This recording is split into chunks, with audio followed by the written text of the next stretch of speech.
you can't do anything without pissing somebody off, right? But also you can't do nothing without pissing somebody off because some people will be pissed off that you're not doing anything.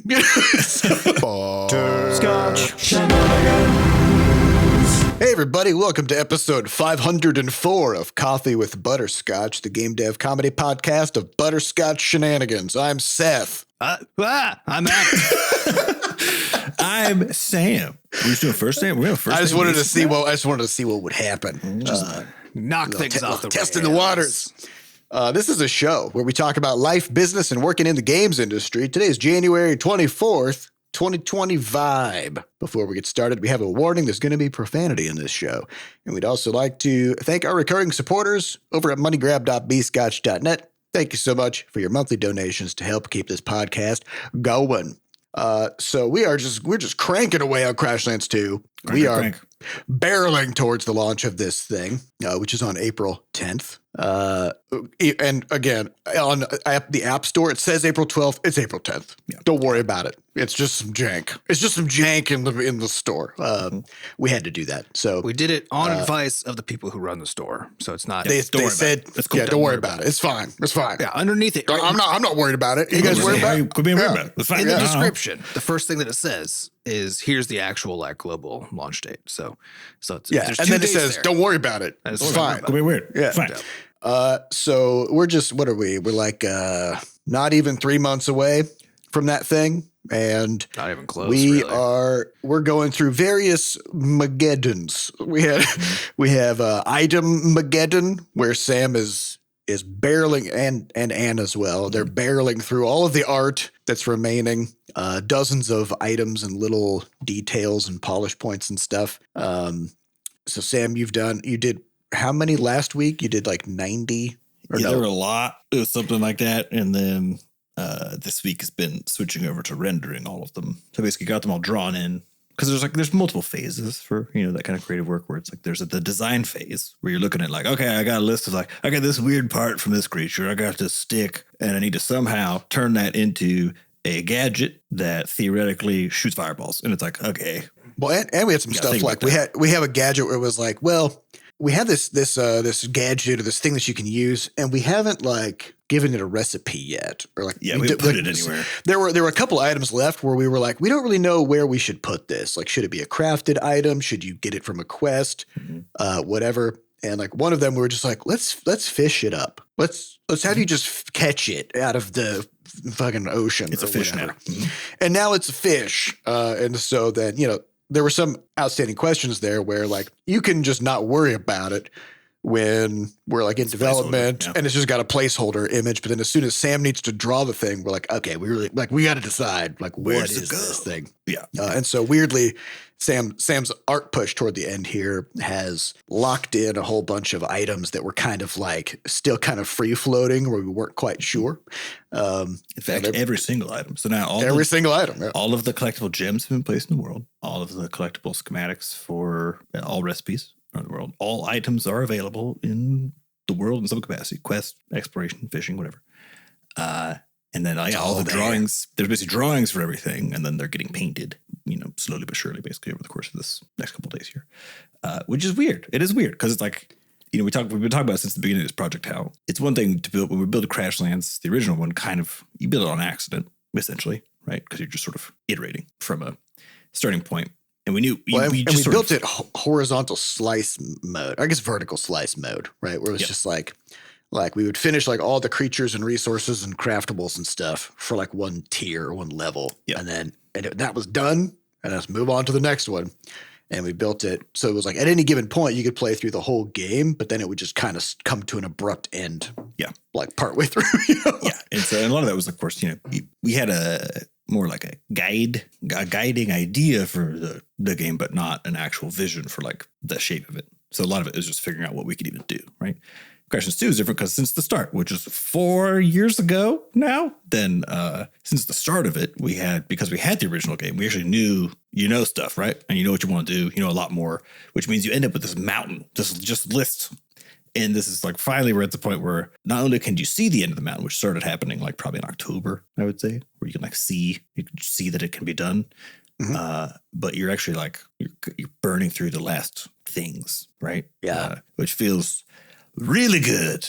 I gotta say, really good. And there's still, I mean, we got a lot of work to do before we're trying to do this beta February 18th. So if you haven't signed up for that, check the Discord or on the website. There's some links for forums and stuff. There are many signups, so it's becoming increasingly competitive for spots because we're probably not going to do maybe more than like 100 or something like that. Next week we got to answer a whole bunch of questions about the beta and local QA. I'm getting planned for that. So, so we're trying to get preliminary stuff. So Sam said the 18th, which I don't want to commit to, but that's probably kind of that's what we the have target. To do it. Yeah, just because of timeline, probably we gotta. But we gotta do it like by then. I don't want anybody out there being like, "Oh, I'm going to take a day off because it come out the 18th." Just wait until you get an email that says you're invited, and also here's when it starts. Yeah. So we're trying to get all of it. Before I was like, I don't know if I'm going to be able to get all of the stuff done by the 18th because there's still 2 boss fights. There's still like a bunch of these bigger pieces. But now I'm like, I think it's all going to actually be in there when we do the beta test, which is great. And then it's just polish from then on, Polish and lots of balance. Yeah, then it's more on the designy things, and, I think. Random bug fixes and things like that. Yeah, and for the beta, we want to get enough people that we can find weird edge cases and bugs and stuff, but not so many people that we are completely overwhelmed by feedback. Yeah, something part of the challenge, 50 to 100 range probably. Well, yeah, it's part of the challenge with a game of this magnitude is that just most people they can't put in that much time, even if they really want to. So they got to want to and then be able to. And we have to, and it can't be that long. So we're thinking probably, but a week is too short for anybody to be able to even potentially finish the game. It's too big. So we're like, okay, 2 weeks is like reasonable because also we have to collect feedback as it goes. So it'll be very distracting from the rest of dev. So we got to thread that needle of like, how do we get the right number of people, the right quantity of time so that we can actually get reasonably good coverage over this sprawling fucking game. It's also like if you could just get like a handful of people to get all the way through to the end and make sure that like whatever random shit they did works. You know what I mean? That is the nice thing about like if we're already like if you think about the people who apply to be in a beta test, right? They're already biased towards people who are like, yeah, I'm gonna. It's a self-selected group of crazy people. Yeah, so we're good. Yeah, so you take like 100 of those people, there's a good chance you can get like 5. Yep. Across the finish line. Who will be like, I'm going to find a way. I'm going to not sleep. I'm going to just play this whole ass game, there's going to be more than that, I think. I hope so. We always hope. Yeah, because when we did our previous beta, like the game was in a we're doing our alpha, I guess we called it. The game was in a much, much less complete, jankier state. But there was only also like 12 hours of it, like there was a lot. Yeah, but a lot of people got through. And then we had our QA team do full internal playthroughs. We've done our own as well. And something happens after the first act where like some things start changing in the game. And it really starts like I would say like the first act is like it's good. I think it's landing really well. But then once you get into act 2, then you're just like, wait, what the fuck? Like things just start going kind of wild. Mm-hmm. And I think it does a good job of getting its hooks in you in act 1. But if you get to act 2, you're in. Like you're in it now. Yeah. And so many people in the alpha, even in that state of the game, went all the way to the end of act 1. That I'm pretty sure that like we're gonna have quite a few people I think we will. In the beta. I'm not worried about people wanting to. I'm worried just about the amount of time. Temporal problem. Oh, they're gonna binge that thing. They're gonna binge that. But thing. it's one of those things. It's like even when you're binging, because when I was playing it over break. Yeah, it's gonna take like 70 hours or something. It's so much game. Like there just isn't very much time. People gotta do other stuff. It's like binging all of Breaking Bad or something like that, all in one go. Yeah, actually, it might even be more time than that when I think about it. So yeah, we're looking forward to that. So it's like there's still stuff to wrap up, of course, but it is weird having more of like a list of things that you could hold all of them in your mind at once versus before it was like every time you are holding one, you've dropped 12 other ones, and you're like, I can't even worry about those right now. I mean, it's like I got the whole rest of the picture I can see in front of me. I just kind of fill it out. So that's been good. And then Seth, you did a bunch of boss stuff, right? Yeah. So we're working on my task, my kind of last like big content production task to round out the game was the final boss fight. So spoiler, there's a final boss fight. The game doesn't weird for video games. The game doesn't just end Yeah. How dare you. There actually is a climactic confrontation at the end. And it's kind of this funny realization where we're like, okay, this boss fight should be kind of like similar to some of the things that we've done in some of the other boss fights to like pull, inspiration elements from them in certain ways. And so, I go back and look at the previous boss fights, which haven't really touched in a long time. But it actually kind of reminded me of when Sam talked about creatures, because when he made the first few creatures, each one was like 3 or 4 months apart from the last one. And then suddenly he made all of them all at once. Yeah, because also it's like usually in order to make even those first ones, you have to there's just a lot of systems development that's happening simultaneously. So you're sort of like tiptoeing just enough into all these other engineering problems that you're like, okay, it's just kind of, you can't really go that fast, right? Yeah. And so each boss fight that exists in the game was created sort of in isolation, months apart from the other bosses. And most of it, of course, is similar where it's like, hey, we want to do this thing, but we can't actually do it. So the tech system to do it. Yeah. And so what that means is like iteration time on the actual boss fight is low, right? Because you actually need to just getting it done is sort of the first quest. And you got to build up the tech to make it so that you can iterate on the boss fight. And so by the time we get to this last boss, then all that boss fight tech is there now. A few pieces are missing for what we wanted to do, but then like as each boss was added to the game, we had to develop new tech for that boss. Mm-hmm. So then we get to this last boss, and now we have all these interesting like mechanics available to us. And as I was looking back at the previous bosses to say like, okay, let's pull some inspiration from these. I was playing through them, and I'm like, these suck. You pulled uninspiration from them. Instead. Yeah, I was playing them, and I was like, and I was never happy with them, and I always knew like that they were going to need a revision pass, but I could never quite put my finger on like what is it about these bosses that just isn't quite landing. And it turned out that I think each of those bosses was summoning a bunch of minions. So like little creatures or like little things that would kind of like attack you during the boss fight. And the problem there then is like now you're dealing with these chaotic entities that are chasing you around, forcing you to pay attention to and dodge their attacks and the things that they're doing. And while you're paying attention to that, the boss is still there doing stuff. Mm-hmm. And having that extra layer of sort of chaos and focus that you have to put into that side of the boss fight, into these little minions, meant that the boss themselves couldn't really be that threatening. Yeah, it's sort of like there's an attentional capacity limit, right? And it's like the reality of throwing the minions in there, like it fits thematically because I mean, literally the word is boss, right? It's like they probably have minions, but at the same time, while it fits thematically to like have them summoning stuff, because you don't know if the player's killed it. Let's say the boss needs to enter a new phase. If the player hasn't killed some of these things that are laying around, you're gonna want the phase to still not be there, do stuff, all sorts of stuff like that, right? So it makes it so you kind of like they suck the oxygen out of the room a bit weirdly. And it means stuff like maybe because we have this juke mechanic in Crashlands 2. It's like a fast dodge move that you can use. You can use it either to like evade attacks or you can use it to close distance. The boss moves away or something, and you can use your juke to quickly zoom over there, right?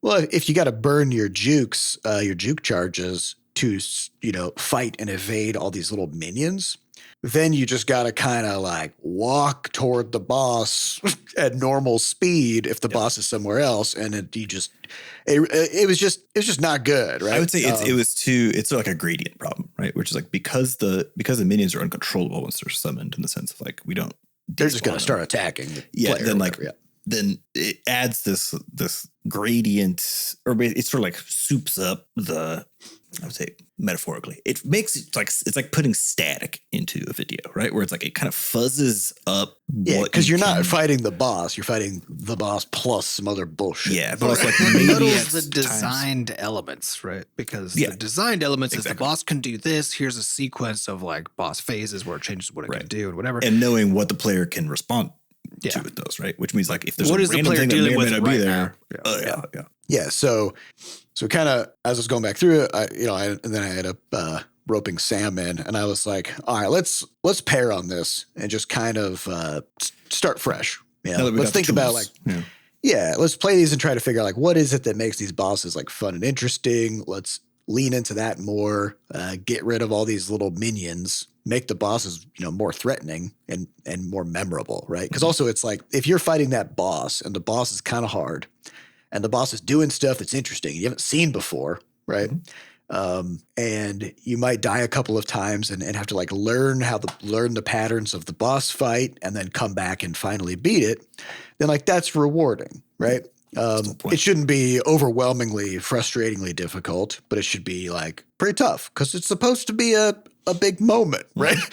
And so we kind of redid. So we ended up just redoing like just all the bosses before then building this final boss fight. And I gotta say, I'm pretty pleased. I'm pretty pleased with how they've turned out. But it also kind of forced us to like it was weird because back when the bosses weren't as good, we would play them and be like, well, yeah, the boss like it's working, like it's doing what we designed it to do. It's like because it still is a novel thing. Then like even though the fight itself wasn't like great, it's almost like pizza, right? It's like, well, it's still a boss fight, so I guess fine. It's still a different experience from the rest of the game. Like it's hard. It's kind of hard to have bad pizza. Like exactly, it's like pizza. It's a lot of pizza's mediocre, but and so what was interesting then is that back when the boss fights weren't as good, when we were testing them, we would like play through it, fight the boss, beat the boss, and be like, "Yep, all right, moving on." Right. This time around, what happened was kind of an accident, which was the bosses were fun and engaging enough that as Sam and I were iterating on them, we would beat the boss and then be like, I wonder what it's like to fight the boss with this other set of items, like with this other play style. What if I bring like this pet and swap over to like a bleed build and then use this gadget? What if I focus on fire and spears instead of, or whatever, right? And so we ended up, because the bosses were just fun to fight, we ended up just experimenting a ton with all the different pieces of equipment and all the different gadgets and trinkets and play styles in the game to fight the boss, which then caused us to do just a massive balance pass on all of those items, because since we were forced to kind of like use the same item, like use like all these different items in the same context, you could really exposed them out. Yeah, exposed all kinds of huge differences. Power disparities, right, between your sets, or like stuff where you're like, this seems like it should be working, but it's not. Or you basically we found a few edge case kind of weird bugs. We found a few things that weren't actually quite functioning as the way we thought they were. And then mostly it was just like, okay, we have like this handful of builds for certain sets that like we really enjoy. They are already working. These other ones clearly are just not working quite as good as they should, but they almost are. And so it's like, okay, let's just scooch it all, just jiggle it all around until it's all actually good. Which was a ton of fun too. It's like some of the most fun design work to do, where you don't have to stop so much, and like we're not developing new systems. We're not like you just get to play with what's there. Yeah, play with the rules, and then you tweak it, and then you keep on tweaking, and it just gets better and better and better and better. So it's really fun. It's like a roguelike experience on the dev side, right? Go in, come in with a build, fight a boss, take some notes, change a few things. Yep, do it again. Yeah, well, that's the whole. Like we talked about for this entire 3 years of podcasting during development, right? It's that iteration loop is what makes a tight iteration loop is what makes something fun, right? If the thing is to create something, right? And that's why we've done all the tech building and all of our approach to the entire way we've built this game is predicated on the idea that if we can just get that feedback loop tight, so that we can because try a thing, make a change, try a thing, then we can just have fun, working on it. And it sounds like we got there for boss fights too. Yeah. And I think it's worth noting that like because of those tools that we've developed, redoing all the bosses and rebalancing all the equipment was one day. Like we did it on Monday. Like that's just what Monday was. Yeah, well, it was because we had the tools, because you made a little like placeholder world to put the boss fights into, right? And we have all these dev tools that you can use to be like, okay, because Seth was walking me through, because I've never used any of these tools, because they wanted me to run through some of the boss fights. He was like, all right, so go to the dev menu, and then there's a little slider for the level of equipment you want to get. So you slide it up to level 4, and then you hit like get equipment. Now you got a whole bunch of level 4 equipment, and then I can go like put it on. I was like, oh, if you need a pet, you can just like go make a one. pet Just click appear on out this of button. nowhere. And you choose like what level it's at and stuff. And so you could try. So like you could very quick. Like it was still like a lot of steps. It was kind of amusing how many like little things I had to do. But within like 5 minutes, But you can because I can. Yeah, and it took like basically it was like 5 minutes of just like putting points into things and like getting my equipment set up and all that kind of stuff to be in a state where I was like, okay, this is representative of like my play style and where I would be in the game getting to this boss like the regular way, right? So, and the fact that I could like simulate that starting point in 5 minutes, but also in a way where I could have taken it because we have a snapshot system, right? So I assume I could have taken a snapshot at that point too, right? Snapshots are only for the campaign. Those are only for the campaign. But the thing is, like, you could have just dropped into the campaign and fight the actual boss instead of the test boss. The same way. You know, so you can do it the same way. Yeah. And so we've invested in all these tools to make it so that we can do that iteration. Of course, none of it means anything if we don't do the iteration, right? And so, but now we're kind of at that point of dev where we've got that flexibility to just be like, okay, let's just keep playing with stuff and just make it better and better and better. So that's been been pretty cool. And the finale boss fight is fucking awesome. Like it's really, really fun. But then on top of that, there's ending a game is hard, right? Like, and ends of things are hard because you want to somehow, especially in our case with like Crashlands 2 being narrative heavy, you're trying to narratively deliver, like on the emotional experience of that. You're trying to mechanically deliver, right? Where the player feels something memorable, where it's like it feels earned. Yeah. And then like typically that means you need to do something also that, has some climactic kind of like thing happen. The first game we had like what Flux's packages finally get delivered, right? And you like see Juicebox crying, and that's kind of a funny little joke. We didn't have a lot of tools at that time, so it's like it's something, right? But it's like that's as far as we could go with it. And so now we got with how the whole ending sequence does. It's not just the boss fight that we finished, but then that's essentially wrapped up the whole transition from you finish the boss fight to credits and like epilogue stuff. The epilogue, and so I think it's having it all in is also a huge, even though we still, of course, have some iteration to do, just having it stubbed in entirely. We have all the quests. We have the whole game. You know what I mean? Like stubbed in. Yeah. There's no more, oh, yeah, but we're missing this whole storyline. We're missing like X, Y, Z. It's like there's a handful of just like things to do, but it's all in there. It's there now. Yeah. It's a vibe. It's a weird feeling. Crazy. It's really weird. Yeah. So long fucking time. The rough timeline. So again, this is a commitment, but just because we're trying to, now that we have a date of when the game comes out, it feels more like we can just say more things explicitly, But like, so our approximate timeline is, I just heard from our Loke team that they're going to have our current batch done on February 6th. Oh, nice. And it's getting a little interrupted because of Lunar New Year. So the Chinese translators are going to be hanging out and vibing. Not doing any stuff over moon holiday stuff. break. Doing lunar stuff.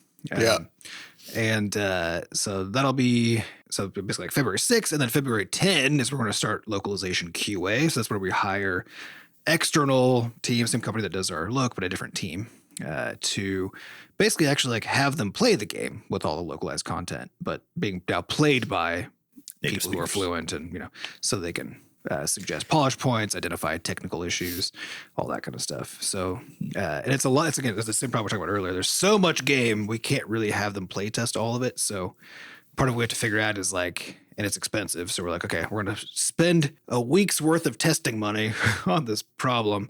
So we got to figure out how do we optimize the shit out of that so we get as much coverage as we can in a way that we feel like, it will be representative of the end result. And then right after that's February 10, and then February 18th, the following week, because we're off on the 17th, is going to be the start of the beta test. And that's going to go for basically 2 weeks. And then after that, it's basically converting all the feedback we got during that into the final polish points, getting achievements hooked up and hooked in, final optimizations, and any leftover, any remaining details that we didn't quite get to during the rest of it. And we launch. And the goal, at least for me with the beta test, is to, like I said, find those edge cases, but really just make everything as good as it can be. Like find the stuff that players are like, this item sucks, or like if we find out like that most of the players all end up using like the same combination of things then we're like, okay, then we need to like make other things more fun, like make the rest of the play style more fun. It's like more a lot of likely we'll balance see stuff, that like something won't get used, because I think even what we've seen from our own play testing is like each of us had a different set of things that we were using and like different play style. Actually, all have different play style preferences. Yeah, even internally. So my bet is there's gonna be like something where we're like, oh, not enough people like this, so let's juice that thing a bit or something. Yeah, and one thing that I'm really excited about. This is kind of a dumb thing, but I kind of realized like the impact of it when watching Adam play earlier this week when he was running through the boss fights to test. Is it's like we do have the difficulty levels in the game. For context, I'm bad at games and I like to play in a chill, just vibing mode where, like stuff is still happening. So it's not God mode, like straight up boring. It's like I have to put effort in, but you're mostly, not sweating. Yeah, I'm not sweating. I'm just kind of hanging out. It's all eased somewhat. Yeah. And we've got a combination of items, or like one item in particular that changes the way that you take damage. And it does it in a way that you can then like use taking damage as an offensive thing. People really liked in the first game the thorns, or like the damage reflection build, where they would just stack as many items as they could that would let them reflect like a multiplier of damage, and then they would just get hit by stuff and explode things because it's hilarious, right? So we wanted to do something like that, but kind of make it a little more interesting, more engaging than just too flat, stand there. Yep. And so we have this thing where like you can take damage and it spreads the damage out over time, but it kind of like puts that damage into like a bucket. And then there are other items you can get that let you basically like pull the damage out of that bucket and send it back, right? But one of the cool things about that kind of that like set of items then is if you're somebody who has a hard time dodging attacks or whatever, you can just put that item on that spreads out the damage over time. And when you get hit by something that would normally kill you, instead you now have like quite a while to like heal yourself and react to the situation. Yeah. So, so when I was playing my playthrough and I got that item, and I didn't like fully grok what it was doing, because there's like a double health bar kind of thing that happens where there's like a faint part, right? But what was very clear to me though is it's much easier. It was much easier to stay alive. And I could tell that I was getting damaged less somehow conceptually, right? Like I could tell that was what was happening. And so that thing is part of a set where you get all these cool other things you can do, like the damage reflection stuff, right? By itself, it just basically slows that stuff slows down. Your damage intake. Yeah. And so the moment that I got that thing, I was like, fuck yeah. And I've like never swapped it out for anything ever since. Like I don't actually use the rest of the items in the set to even do the cool part. It's your boss fighting tool, basically. Yeah, it's my like just making everything even more chill than it already was. It's your vibe trinket. I'm just vibing. I don't need to dodge stuff. I'll just get hit. It's I think it's funny. We talk about like in a lot of games where you want to provide a lot of combat depth, right? And that was like one of the major goals of the Crashlands 2 was to make it so that when people ask a question like, oh, what weapon did you use? That there was like a whole fucking bunch of nerds. Well, it depends. And then somebody writes a dissertation about it. As opposed to like the original one's like, oh, hammer, sword, or axe. I don't know. We're kind of fucking saying it's whatever, So the problem is that as you add, adding depth, you kind of have to add some kind of various forms of complexity, right? And so how do you modulate it so that depending on the person and how much they want to bother with like quote unquote challenging combat, how do you make a game that allows you to as a person to kind of find your way through it, given that you like how the whole thing works. And I'm reminded of like Elden Ring, where the first time it was my first like Dark Souls style game I'd played, and know nothing about it. It's super opaque, very complicated. There's like a bajillion mechanics on your controller, right? Parrying, dodging, like power attacks versus not, whatever. And the first time I played as like a fighter character, which turns out is like just hard. It's hard as shit because it's like you're just the distance between you. Business. Yeah, the distance between you and the mechanical complexity and your survival is like zero. Like you have to be on your fucking You're just a guy with a big stick. Like that's kind of it's and everything just starts like just public. It's hard. And so I played it for a bit and I was like, oh, that's really hard. And I was like, oh, maybe I'll try like a magic character because like maybe at least I can shoot stuff from far away. So I did that and had a great time. And then after I almost beat the game with that character, but halfway through, I was like, I think I could do that. I think I want to like bonk stuff again. I want to go back to just being a dummy with a hammer. Re-rolled into a dummy with a hammer, and then that was my like main playthrough, right? Yeah, well, and you learned the game. You learned what you liked about the game and about the experience. You learned how to play the game, how to think about it with an easier. Because I found this too when I was doing my playthrough, I was largely playing on a mobile and Steam Deck. And I'm always terrible with controllers because I don't use them normally. So like even after playing Crashlands for like fucking 12 hours on total just on Steam Deck, every time I come back to use it, I have to like when I need to like switch weapons, I can see the icon and I have to like take a beat and be like, where does my thumb go? Oh yeah, like I'm just like terrible at this. So I was playing on the chill mode and was still being like significantly challenged at the beginning of my playthrough, right? Because I was just bad at the controls and it was just like hard to do stuff. But it was still fun. It was like challenging in a fun way. And then as it went, I started to just become more like fluent with the controls and like having a better sense of like how to reason about combat and all that kind of stuff. It just kind of got more and more chill to the point where there are now some occasions where I'm like, maybe I should switch this into normal mode now, just to like, I think I'm ready. Yeah, I think maybe that would be fun now that I like have really learned how to think about the game. And the game modes are, you could just swap whatever you want. So that's the other thing. That's actually, and again, from a design standpoint, that's so nice because you talk about these moments where in like a narrative-based boss fight, right? So in the case of Crashlands 2, if we're wanting you to fight someone before you move to a new area, like at the end of the day, we need you to kill them, right? In order for you to keep, we don't want you to get stuck there forever or get like endlessly frustrated. So even just being able to allow players, not just through itemization, right? Like equipping a certain trinket, but also just broadly to be like, this is a little too hard for me. I'm not really in the mood for it right now. And then just like put it on chill mode for a bit, beat the boss, move on with your life. Like, yeah, it should be possible through difficulty modes and through how you approach the game. Like it basically should be possible for you to stack the deck so aggressively on your behalf through other like efforts and like machinations and stuff, right? That you can just go to. And I know like it's one of those interesting discussions that always comes up about these things. And by interesting, I mean, there's an interesting part of it, but often people aren't arguing in an interesting way, but about like difficulty modes and whether or not you should be able to switch between them. And whether or not things like a full-on God mode should exist, because you do see that in some games where the designers are like, we know some people want to play this like purely for vibes, like they want to go through the story, they want to do some stuff, and we think that those players can have a good time in straight up God mode or close to that, right? Where it's just kind of not a challenge at all, but that's not what it's about. And I think that could work for some combinations of games and players. It is that's not always the case though, right? So trying to find that balance of like, because if we give people that option, often they'll just do it, even if they're going to have a worse time.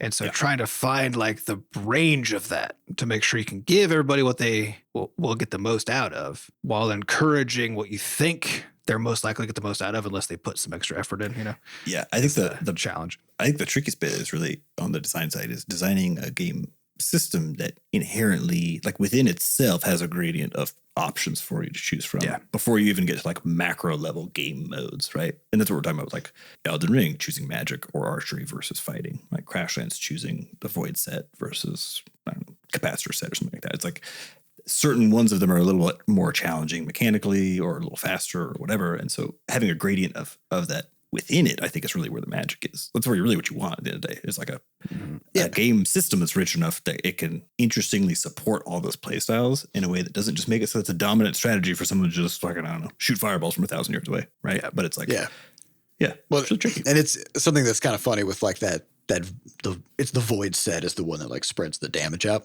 So I don't really like to play with that set because I like the more sort of like glass cannon, like do as much damage as possible as fast as possible and just zip around and dodge stuff, kind of a play style.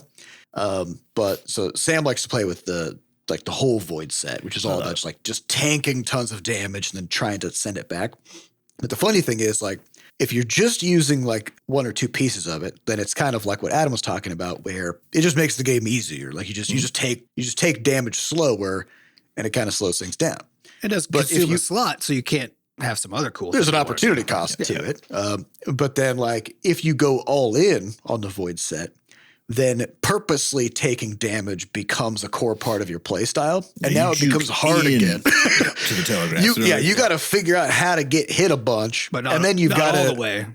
And then you've got to use your healing items and your other sort of like gadgets and items that you have to get rid of some of that damage that you've soaked, to use that damage offensively. Before you gotta die, right? So like during these boss fights, what was so fun about it is like, because to me the void sets, when you put all of them on, it is super powerful because of course like, you're literally eating hits and then sending them back, right? But what's so fun about it, and some things hit pretty hard, so that means you can send a lot of damage back. Except I was watching my health bar. It's like, it mostly was just showing that I was about to die, like the whole time. It was just like the whole thing was just kind of flashing because it's like you have so much damage stored in your pact with the void that like So you kind of operating on a razor's edge, right? Yep. Like if you make a mistake now that you've like fully committed to this, if I use my purposely cooldowns wrong, I'm fucked. I just fucking die, right? But it's so fun. I don't know. I really enjoyed it. It's a good time. So there's always this is what I'm really excited about is like in the first Crashlands, like Sam was saying, the game was much less complex in terms of all the ways you could combine items together, and like the weapon debate is always like swords, axes, or hammers, and people are like, just whatever, right? But the combinatorial complexity of the types of things that you can piece together in Crashlands 2 is going to make for some really cool like play styles and ideas that people come up with to I'm just so happy that even just between the three of us, that each of us actually has a different one that we like. And it's very different. It feels very different to play in those ways. Yeah, well, our rationale for getting there was really different because it wasn't that each of us were like, we think this is the best one. It was, this is what I like. Fun. I like this, it. This is like the closest to my, because like for me, it was like, I want to be able to switch between my devices, including on mobile, we're paying on a fucking pane of glass, right? And like, because on mobile, I basically found it impossible to like do ranged stuff because since I'm bad at games, the combination being the mobile controls need a little bit of work. And they do, but I think it's more just, I think it's a constraint of like myself and the pane of glass, you know? Because because the process of being like, okay, I need to switch to a distance weapon, so I got to do that, and then I have to like aim it, and then I have to fire. I would say Adam is not a mobile Fortnite player. Okay, yeah, I'm not. Yeah, that's already well. He's not a zoomer. Yeah. So the way that I would play, and like I can do that stuff on desktop with a keyboard and mouse just fine, but with a controller, no. With a pane of glass, no. And so I was mostly motivated by like, again, I'm there to like have fun and chill and not like think that hard about it. And I was like, so I just basically started going down one track, which is like a weapon that seemed fast. I was like daggers, because that way I could get in, stab a few times, get out. That was like my whole strategy. And I just went all in on it because I was like, and then there's because it's part of the bleeding set. So I was like, okay, I guess I'll just stack bleeding stuff then. So anything that's about bleeding, I'll do that. Just do more of that, But it's and even that said, like, because when I'm playing though, with like supposedly I'm all about bleeds, right? But I'm not paying any fucking attention to that. I'm just going and stabbing stuff. And then we get to, so there's some fun parts of the game so like there's one of the pets that I've been leveling up. One of the things I have to do to level it up is cause 50,000 bleed damage in its presence, right? And now all of a sudden I had to go from like just being like, I'm just going to, I got my bleed set, but I'll just poke stuff, to being like, oh, if I just kill it. How do I make a lot of bleed? Yeah, how do I actually apply a lot of bleed damage? Because if you go and you just like stab a thing a bunch of times, then you can actually kill it before all of your bleeds, actually got used, right? And so then I'm like playing this game of like, okay, how do I...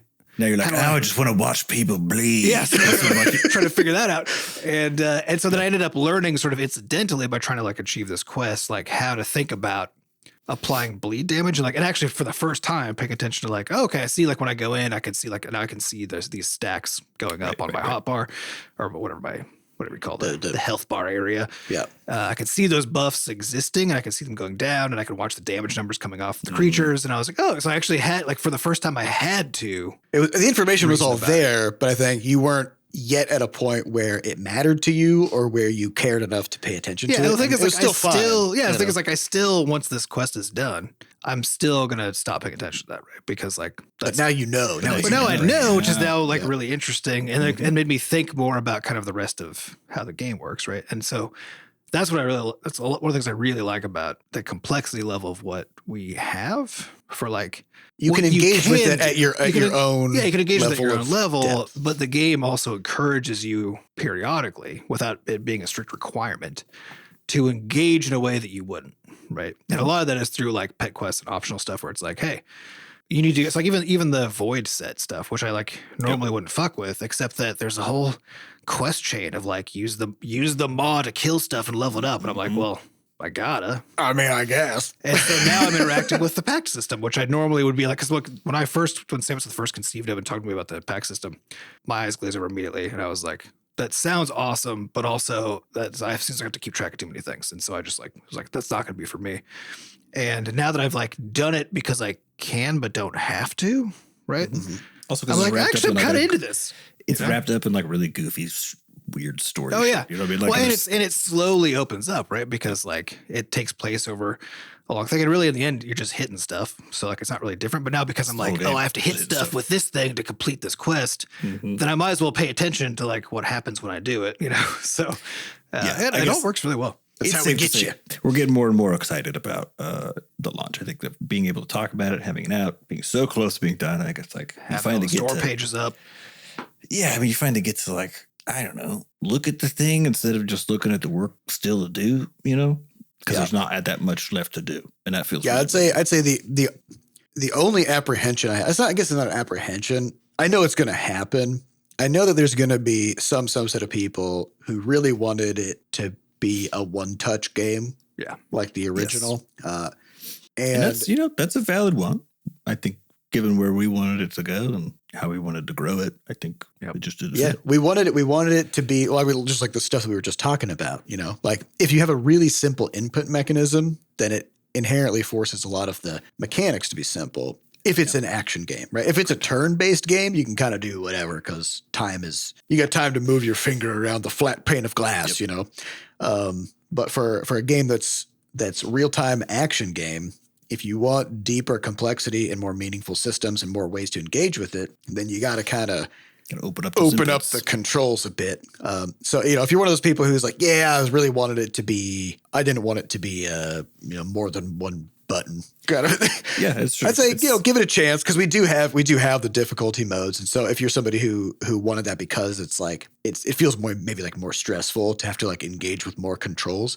The game flexes pretty well to accommodate like a wide range. I know that I am one of those people who was like, part of what I loved about original Crashlands was just like, you just tap on stuff. It was part of also our overall strategy of like, there's less stuff to manage, right? The inputs are less complicated. And it was because it was a mobile first. Right up until we had to add controller support. Which took a long time. Yeah. So I very much understand that motivation. Yeah, and again, it's also because I like to play games most of the time on basically an equivalent of a very easy mode where I can just kind of go do it, right? So I will say that it is more challenging on a painted glass. There's just no way around that because if the input is you just poke stuff, but you're looking at the thing you're poking, very straightforward. It's hard to do that wrong, you know? You're just like touching on exactly what you want to have happen. As soon as you add, like it's now virtual controls, then you have to have a sense of where your fingers are. Whatever. Yeah, it's like it becomes more complicated. So that is true, definitely. But because of that chill mode, because you can choose like how hard you want to go to combat, all these different combat modes, you can focus on melee and you can stack the deck in various ways using all the stuff you can upgrade into. It's very playable, even if you're more of a one-touch fan. It doesn't get as easy as that from an interaction standpoint, definitely. But and in a lot of ways, evolved. It's easier because there are some ways in which it's easier because you have more control, right? But you also have to use it. Yeah, it's interesting though on that choice because it was like a very early choice that we made, and even like I remember a few members of our QA team were like, I don't know about this because I like that you could just touch, to control in the original. One of the things that I thought about a lot while we were figuring that out was the question of like what is it about a game that is the value proposition for it? Like why would someone spend time with it? And the more I thought about it, I was like, it's not. I don't think people are spending time with the game because it is one touch, right? In the case of the original game, nor would they be spending time with Crashlands 2 because it has more complicated controls, right? I would say it's not a good thing. It's just not a bad thing. Yeah. So it's just sort of like it's just the gateway to like the particular game experience that we are providing, right? Yeah. And it's very true. There's those intersect, right? And they interact. You can't provide certain kinds of experiences, with complicated controls or with simple controls. But it's I don't know. It's one of those things we thought about a lot where it was like, okay, is the reality that is like somehow core to the Crashlands experience, or was that just sort of the control mechanism we had at the time to actually make the experience that is the core thing? And I think we landed basically in that idea, which was like, I think we want to ramp up that core experience way more, not necessarily restrict it via the deciding that the inputs are somehow required to be like that's the thing that makes it what it is. Yeah, because it also means that like if we wanted to make Crashlands 2, Crashlands 3, if we wanted to at some point move into 3D, Like at a certain point, it's like it actually reminds me a lot of, and we might have talked about this in the past, but about like Fallout. Oh, yeah. Right, because Fallout went from 2D to 3D, and suddenly it goes from being like this top down. Yeah, isometric to first person, which is a huge, crazy jump, right? Mm-hmm. Not even 2D to 3D, but top down to first person, which is a huge jump. Yeah, or you even want to think about like World of Warcraft versus Warcraft 3, right? Mm-hmm. Like it's the next step in the universe and the IP, whatever you want to call it, and it does play very differently, right? And I think the challenge that we have is that we aren't jumping from like an RTS to an MMO or like a top down to a first person 3D game, right? We are still staying in the top down sort of isometric viewpoint, and so it does still feel close enough to the original in that sense that there's still that sense of like maybe it could have been a one touch game, but like as we go through all of the different mechanics and ways things work. Trying to figure out how to make it be a one-touch game is just like I don't think it would be good. So that's the only like I'm anticipating that there'll be people who were fans of the first who wanted that, but I think it's better. I think it's better in every way. Yeah, but and it's one of those bummers of, and we talked about this early on too of when making Crashlands 2, the question was, how do we make a game that is clearly the sequel to Crashlands, right? But not just the same game. It has to feel like the same game, but feel like a different and much better game. It has to satisfy all these things at once because existing players of original Crashlands, they want more Crashlands. And so if Crashlands 2 doesn't feel exactly like the original to them, then we fucked up as far as they're concerned, right? But also, if it feels exactly like the first one, that we also fucked up because they want something new and different to experience. And so it's about trying to find a place that you think satisfies all of that as kind of in the very broad sense, right? Mm-hmm. Because there's no way around when you go to, even if you have a sequel of a game where it's built this like in the same engine in the same way, just like a new story or whatever, right? There's no way around leaving some subset of existing fans unhappy with the decisions you made. Oh, yeah, there's no way. And the goal is to have it be that you want to have it be the case that you know where those places are as you're working on the thing, and you've decided. Yeah, you don't want to do it on accident. That's the worst. Yeah, for the following reasons, we think the trade-off is important, and that it will be a good trade-off on balance, for the players who that will now allow to come in who wouldn't have otherwise, and for the existing fans who will like this kind of a thing, knowing that we're going to have fans who hate some certain things. Yep. And so we think we know what that list is. And so, it's still always a bummer. In some ways, a can't please bummer. Everybody. I mean, but knowing you're like, I know what the list of complaints are going to be, and then that gives you some trepidation, because you're like, now I have to see them, which sucks, But at least my hope is just that they're all in the places that we expect. Yep. Yeah. Well, and I was, as you're talking through that, I was going to say something like, you can't do anything without pissing somebody off, right? But also you can't do nothing without pissing somebody off, because some people will be pissed off that you're not doing anything. So your existence will always chafe somebody, some way. Yeah. And that's okay. Everybody's got their preferences. We're making things for people to have feelings about. So, I mean, if you try to make something for everybody, it is for nobody, right? Have some opinions, have some convictions, All right, we have time for one quick question, which comes from CaptainTurbo. This is the highest upvoted question on podcast.bscotch.net. CaptainTurbo says, seeing as you guys are wrapping up Crashlands 2, go wishlist it on Steam. You're welcome for the plug. I have a new hypothetical question for your next big project instead of the Levelhead 2 begging, despite how much the people are doing for it. You guys get to tag team with one other indie dev, whether it's one person or a small studio. Who do you pick? Ooh. Get to tag team as in like we get a game handed off to us? I think probably they would just collaborate. Yeah, just collab dev. Collab. Or they work on it for a minute and then they slap our hand and we come in and work on it for a minute. I think the thing is what WWE matters style. Most is how they work. I think we don't know that. Let's imagine. Let's take. It'll be a chance to learn. Like I would approach this as a chance to learn how somebody else does work, more so than a chance to actually like work on a project together. Yes. So given that, what's out there where I'm like, oh, this team must be doing things in a really interesting So I've always enjoyed. way. We've talked to Supergiant a couple times. Their studio head, and then like the way that they go about their stuff, I really enjoy. So I think, but they're bigger. They're like, I don't know. They're just like they're too.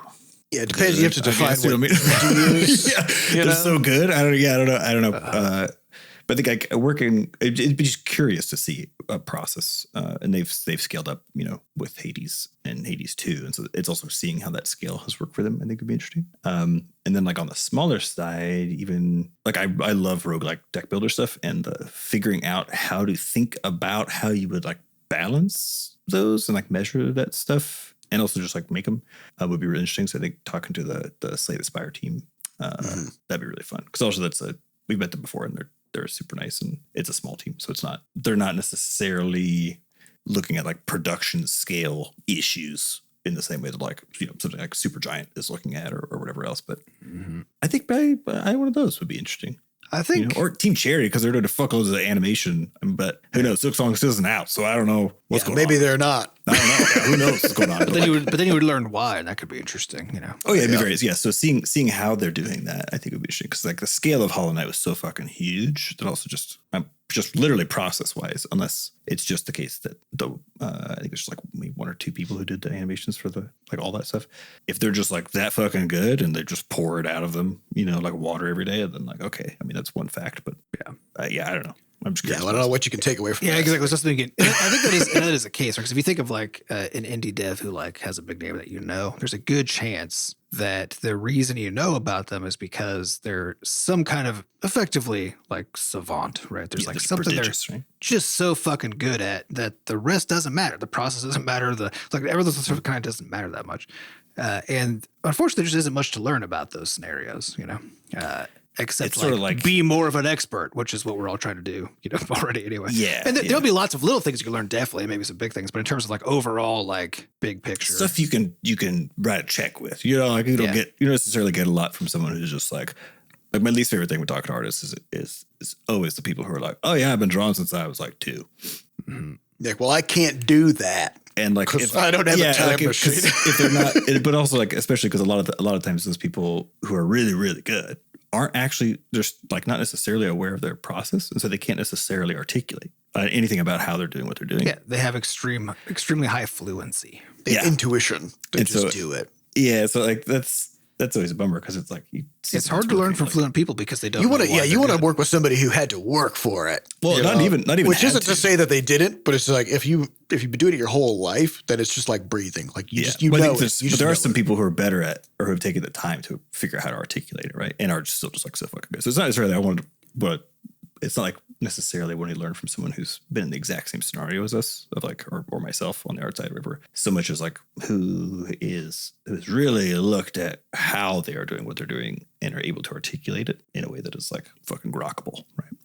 But yeah, I think I don't know, from like an indie standpoint, I'd say probably Supergiant, Mega Crit, maybe Team Cherry, just to see. And again, Team Cherry is mainly just like how, just how. I guess all of them are how. All of them are how. Yeah, because I would be interested in interacting with a really large studio, just to understand. I don't understand how this stuff comes together with that sheer volume of people and the complexity of the tech, and the fact that like the game is 100 gigabytes, but also there's 100 people changing it every day, right? Like, manage. Like, I want to know, like, infrastructure wise and like collaboration wise, like how the fuck, like it's more baffling to me than anything that AAA games get made. The fact that they're so often bad, not surprising. That makes sense. That makes perfect sense. The scale of the problem. Yeah. But sometimes they're not. And even when they are, they still got made, which to me, that's like, is more impressive than anything is the fact they got made. I would love to understand like how does that all come together? But for more practical, because I don't think I could use any of that. I just think it's really interesting. I think same idea, but scaled down a bit. If I were to take something like, who's the Don't Starve team? Oh, Clay. So that's an interesting company to me because they're bigger than I expect them to be by a significant margin. And at various points have had, I think, like 100 employees, or it's like 70 to 100. And they're extremely... They do a lot of merch and all kinds of... They all got all kinds of stuff, but they're extremely engineer heavy. They've also put out a lot of games. And they put out a lot of games. Yeah. And they had, and also that, you know, because of Don't Starve Together, they also have the whole infrastructure problem, like the cross-platform They have a live service multiplayer title, live service. Yeah, so which is crazy. So they're doing a lot of stuff, and it like hits all the like the technical domains that I think are interesting to me. Yeah. But the scale of what they're making is like the same as the scale of what we make, right? The complexity layers added by multiplayer and all this other stuff, or just doing it more times. And doing it more times, yeah, exactly. Right. So there are other dimensions of it that I can see. Like there are places that we can actually go that we're not going right now. That aren't like AAA stuff. Like we don't have access to $100 million. You know, like there's just stuff we can't. We're nowhere close to like even thinking about. And even if we did, I don't know if we would want to suddenly have to. Yeah, I wouldn't want to use that as a model. 200 people. And so I think something like Clay is a nice like. It's a huge difference between what we're doing, definitely. But it's all the same kind of stuff, at least, right? Yeah. And it'll be really interesting to understand like how does all that come together. And what are all those people doing? Because it's one of the things that we're always like kind of joking about is like, And are they happy? are they? Yeah. It's like, How is the question? What are they doing? But how are they doing? You know? how are they doing it, and how are they doing it? Yeah, it's. I just think it'll be very, very fascinating. I don't know. And again, I don't specifically want to make a game with them. I just want to know how do they make games. You know, I think it's a big ask. It's like marrying someone. You know what I mean? I don't know if I want to marry. There's too much. Yeah. That's a lot. That's a lot. Yeah, going in, it's like an arranged marriage. Just going blind, like, all right, we're going to team up with this dude. We're just going to make a game together, even if our styles are very different. I guess if you did like a jam, if you did like a 2-week jam with another studio, that would be fun as fuck, actually. But but it would have to be longer. I don't know. There's a scale problem there, right? Because like if it's any more than a total of like a dozen people, which is a lot. How the fuck are you going to organize around a weekend jam and be like and make one thing? Because almost every problem you have at that point is an organizational problem for that many people. Oh yeah, every problem's an integration problem. And like if you got like you have to reconcile game engines, like there's a lot of hypotheticals here, right? So like for me, just on a sort of like at a high level, I would be interested in working with the developers of Factorio or RimWorld. Interesting. Just like a really systems heavy and they're games that are really they're really technical in terms of like the number of weird problems they would have had to solve to make those games work and make them run well. Something like Factorio, just like the amount of shit on screen is insane. Every time I see one of those clips, and it's like it looks like a fucking. I don't understand. And it's all designed for modding. Have you guys looked at the Factorio blog at all? They have a pretty good dev blog. It doesn't get like all the way into the weeds, but it gets more to the weeds than you would expect for like a player facing kind of a thing. But they talk about because they were talking about this new space. They just launched that new space version, or whatever, where you can have like you can go to new planets, factory in space. So they were talking about it because they were talking about the design constraints around like how they had to do it, but also because they wanted to make sure that it was all moddable. And so the mods meant they needed to be like, okay, well that means people need to be able to make their own spaceships that might have their own animations, might have their own behaviors. So we need to make sure the system that we develop allows for the mods to interact with it, but it also has to allow for the case where it's like. It was really interesting because it reminded me of like web development where like a lot of what a browser does is it says long ago when people were like designing this stuff, they were like a browser's job is to make a best effort to like render what the user seemed like they wanted to have rendered. Its job is not to render exactly what you code up, right? Because their assumption was at the time, they were like, the whole idea is this is accessible to everybody. So people are going to make janky, broken shit. Yeah. So the browser's job is to do its best, right? And the Factorio team takes the same approach to mods. They're like, the modding community is a bunch of randos, right? So like some of them will be good and some of them won't be good. Some of them are just kids trying stuff for the first time. And so they were like, so now we need to make things like what happens when somebody like makes their own rocket, but they don't have one of the animations, you know, what happens when, so, and they sort of like everything has to work. It's like what we've done with the GC stuff, the Game Changer stuff, but like on a whole other fallback scale. And it's so interesting. I agree with that. That would be any design discussion of the Factorio team. If I could just be there and listen to, you know, would be so fucking interesting. I think it's interesting because when I think about different studios seem like they have different philosophies and like shapes of the team. So So some studios would be like gameplay first, whatever that means, right? And so they'll try to make something that's like playable and fun, and then like figure out the rest of the technical problems later or whatever, right? And then some teams, which I think is probably true with like the RimWorld and Factorio people, is they had some kind of a vision for like something really complex, which means they had to go like engineering first. Yep. Yeah. Right. Which is like, this whole game can't exist if we don't figure out all these really, really crazy, weird, like down in the weeds technical problems. Well, that's also when you need your own custom engine and the whole deal. Yeah. Because you can't just build that on top of something, because every byte matters, you know? And so that I think would just be, I feel like I would learn a lot about how to think about making much larger, more complex game systems from working with those people. Honestly, if there was a 4-year like degree that was just how Factorio was made, worth the price of entry, I feel like. Of just like every little detail, every nook and cranny, down to the deepest level of the design philosophy and the technical details of then how to do it. Because to me, that is the most fun part of all of game dev, and why it's so fun is it's where the design meets the technical parts. So trying to figure out how do you use both with each other to get not even necessarily the outcome you're looking for, because the idea is the outcome comes from you working with those two things at the same time. And when something gets that intertwined to that level of depth with the technical side, is just so fucking interesting. And I think what's even more interesting to me though is that it turned out fun. Because I think that's actually to me like what you're talking about. Anybody can make a technically complex project. You got 3 layers, right? There's the technical engineering thing, you got the design, and then you got like the play experience, like the actual, as the player emotionally ties into the game at the very top. And I think it's like everybody we're talking about hits some part of that in like a really compelling way, or ties certain ones of them really closely together in terms of how they think about their process and stuff. And it's just, I don't know, it'd be really fun to explore this. But again, like, to the point, I don't know if you want to make a game with them so much as you just want to. What's the thing? I don't know anything about these people. Exactly. Yeah. I don't know how. And so to me, there is no studio that I would just, based on what they've made, that I would just be like, I'd like to work with them. I don't know them.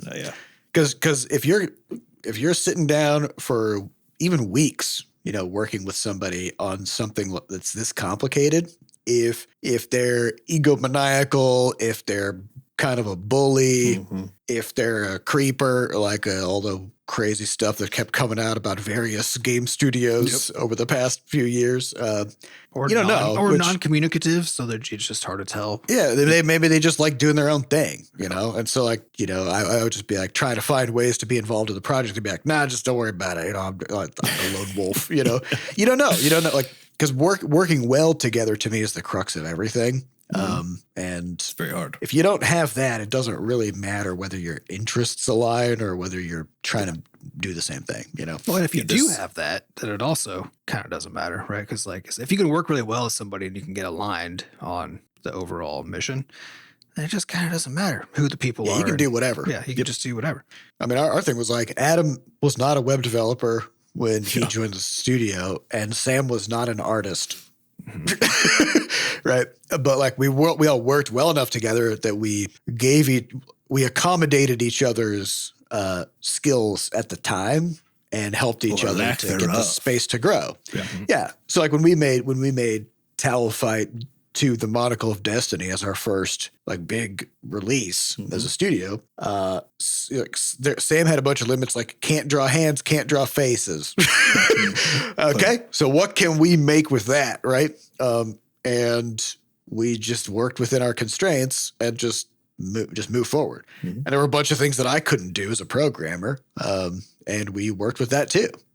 And so if you've got somebody who's like perpetually disappointed at what you can't do, instead of just working with it, that also sucks, right? So the people are everything, I think. So 100%. I don't know. I guess my answer is I don't know. I don't know who I would work with because I don't know those people. I don't know who I work with, but I do know whose work I admire. Yes, exactly. And whose work I want to know how the fuck they did it. Yeah, how did they do that? All right, well, that's all the time we have for this week. We'd like to thank our producers, Fat Bard and Sampa DaCosta, for putting the podcast together. And thanks to our community moderators who keep our Discord running. To get more involved in the Butterscotch community, just go to podcast.bscotch.net, where we have links to the Discord, a way for you to donate, and links to the podcast archives. And if you haven't yet, head on over to Steam and give Crashlands 2 a wish list. Or if you're a mobile user, or I guess even you can do both, you know. If you want to get the game on mobile, you can head on over to the App Store and pre-order it. Pre-order. Or you can head on over to Google Play and pre-register. And in both cases, that means when the game comes out on April 10th, then you'll get it. Something will happen. You'll get it somehow. Each store works a little different, but go to your respective store and sign up, and that'll help boost the game up the charts and help it have a successful launch. So thank you all for listening, and we'll see you next week. Goodbye. Bye.